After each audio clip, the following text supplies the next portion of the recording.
Fala Makers, estamos de volta e até o final desse tutorial quero que você entenda de uma vez por todas como que funciona os 10 arquivos ativos que você tem direito na licença gratuita do Fusion 360.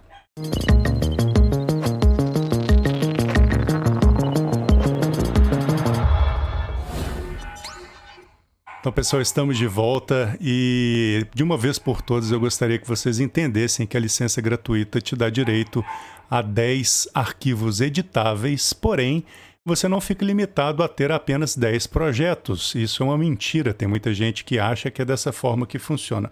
Vamos ver então aqui como que funciona isso.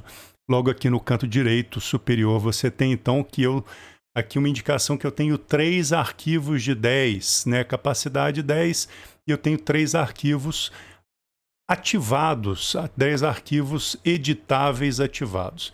Como que funciona isso? Então vamos aqui para o ícone esquerdo superior, que é onde a gente navega nos nossos arquivos, já que é um programa baseado em nuvens, ele está na nuvem, ele não está no seu computador, e é uma estrutura de arquivo normal. Para você ver aqui, você clica naquela casinha, você tem aqui então uma estrutura raiz, onde você tem os seus projetos recentes, não aqueles que você fez, mas aqueles que você abriu. Você tem então aqui também os seus documentos editáveis, ele separa aqui para você quais são os documentos que estão marcados como editáveis no momento. Depois eu tenho aqui, sempre que você quiser criar uma pasta nova, você vem aqui em New Project e cria uma pasta nova. Eu tenho aqui então pasta aviões, pasta do FastMaker Space, pasta Paulus Projects, né?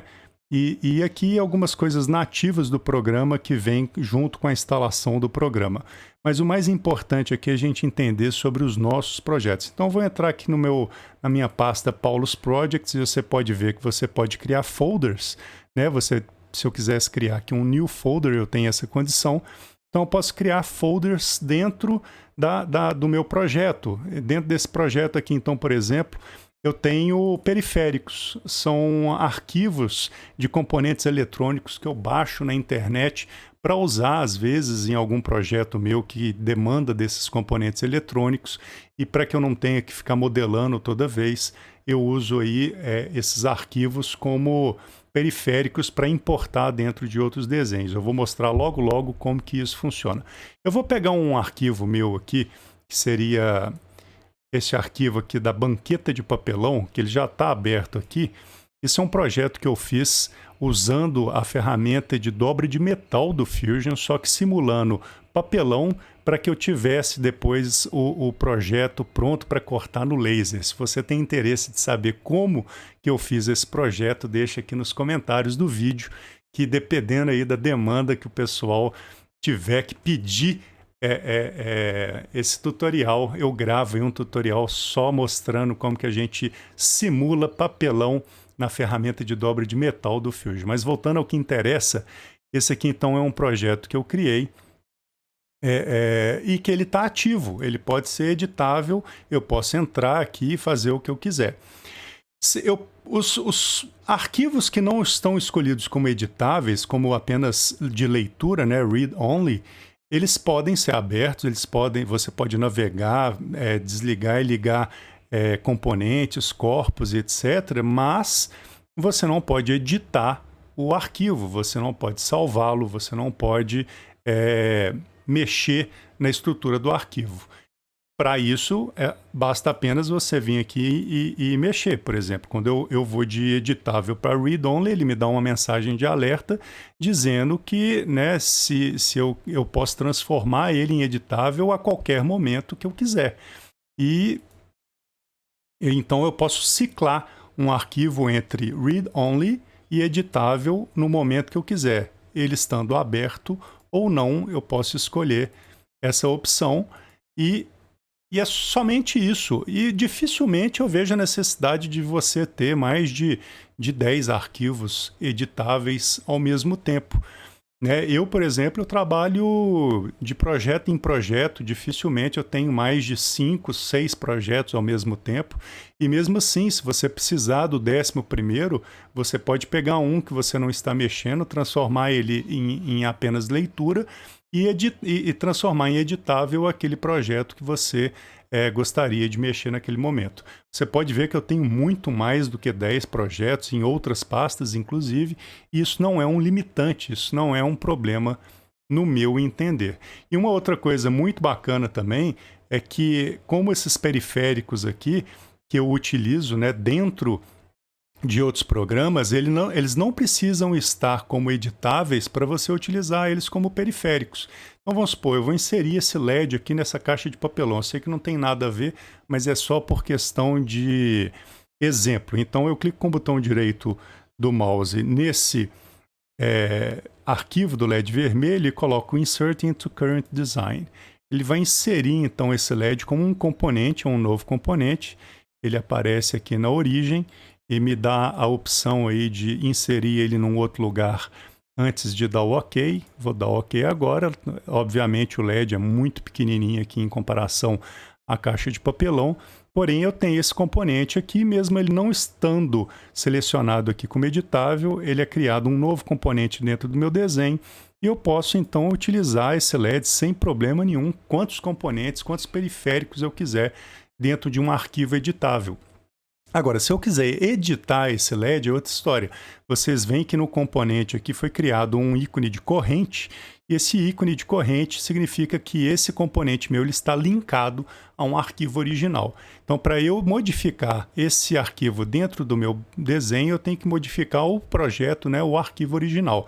Mas eu posso quebrar esse link. Se eu clicar com o botão direito aqui no componente e escolher Break Link, então ele passa a ser independente, ele passa a ser um componente autônomo dentro do meu desenho, e aí sim eu passo a ter aqui os corpos, os sketches criados para desenhar ele, e aí eu posso editá-lo e fazer o que eu quiser dentro deste desenho que já estava escolhido como editável, ok? Uma outra coisa também que é bem interessante, já que a gente está falando aqui da estrutura de navegação do programa, vocês vão ver que aqui ele tem um V1, né, ao lado. Então deixa eu pegar um outro projeto meu que não seja um periférico. A própria caixa de papelão, você vai ver que ela está aqui no V5. Esse aqui é o meu vaso auto-irrigável. Você vê que ele tem V19, você tem 19 versões, né? Se eu mostrar aqui, cada vez que eu salvo o meu arquivo, o meu projeto, ele grava numa nova versão. E essa nova versão você pode voltar no tempo sim e depois escolhê-la como ativa. Se você fizer uma modificação, né, você mudar de ideia e quiser voltar no tempo em uma outra versão do seu projeto, você é livre de o fazer, se bem assim entender. Ok? Então, pessoal, cada vez que você grava, né, vamos salvar aqui, eu vou avacalhar aqui meu projeto da caixinha de papelão com LED, mas se eu der um save aqui, ele te pergunta se você quer dar um nome específico a essa versão. Então, vamos supor que eu quero aqui com LED, né, e eu dou um OK, e ela grava, então, uma nova versão. Vocês vão ver que vai aparecer aqui a V6, só esperar um momento.